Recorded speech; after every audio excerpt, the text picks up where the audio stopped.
Yo, what is going on, guys? Welcome back to another brand new Division video. Hopefully it works this time. I still lost, guys. I don't understand what's wrong with my headset. Um, I don't understand what is wrong with like my recording system, like what is wrong with OBS, because every time I record video, basically I'm just like praying to the gods that like the video audio isn't fucked and it's not laggy and cutting out. For you guys that like were saying that it's like my mic or something, it has nothing to do with my headset. I don't know what it is. I think it's the computer or something, or just like the system itself, because my A40TRs are literally brand new. Like I've had them for like not even a month. Like there's nothing wrong with the core. The headset's completely fine. I think it's just something with the system or the computer itself, and I just can't seem to figure it out. So yeah. Anyways, today's video is gonna be this week's vendor reset. I just came to the realization that maybe it's because I'm talking too loud, but I don't feel like I talk loud in my videos and everything. I don't talk loud enough. Anyways, this is going to be this week's vendor reset. Really not too good of a vendor reset other than a few blueprints and some decent weapons.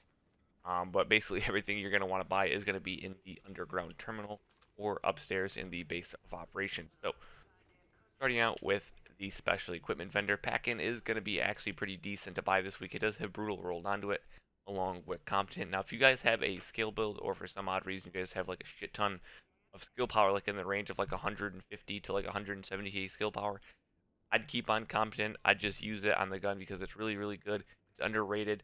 But for most of us that don't have that skill power, you're going to probably want to re-roll that off. So maybe get like responsive or whatever you guys might want to get to whatever your build might be leaning towards. But for the most part, it's a pretty decent pack, and as well as the historian is decent. Not the best rolls, but for the past few weeks, we haven't really been getting any good rolls on this gun. So this week we did end up getting destructive, deadly, and then the special talent historian repeats on it. Nothing really else worth buying. If you guys want to buy an LVO, if you guys don't have it, you can, but the rules are really bad on it. It's got skilled, accurate, and dominant. It's got 21% enemy armor damage, as well as it has 22k base damage, but the rolls are really bad on it, so I wouldn't waste it. And then also, right here, we have a just about max armor technician's authority vest. So if you guys are looking to even better your guys' skill power build that you guys might be running, highly recommend you guys to pick up this technician's authority vest. Although it only does have 1224 stam, it is mid tier, it's pretty decent. But the downside to this chest piece is that the minor attribute is increased XP and it's not ammo capacity, unfortunately. All these vests are kind of lower tier. They have really low armor on them. 1700 is really, really bad. Reclaimer knee pads, if you guys were looking for some reclaimer gear, you guys see right here 1600, which is pretty decent for these knee pads. It does already have stam rolled on it, but it is a little bit lower than it has exotic resilience on it. So not the best, but they are decent if you guys were looking for it. As well as we have a Deadeye quick draw holster. I did end up buying one of these because it is a whole lot better than the one I had before. So if you guys are looking for some Deadeye gear, you can pick that one up as well.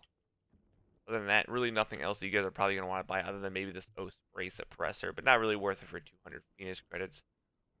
And then also, they're not going to be in here because I already bought both of them. I already had them. But this week's blueprint weapons were the shotgun M870 Express and then the SVD. And then they did actually end up throwing the extended magazine back in there as well. I already bought both of them, so they're going to be in the crafting station right here. You guys can see here's the surplus SVD blueprint.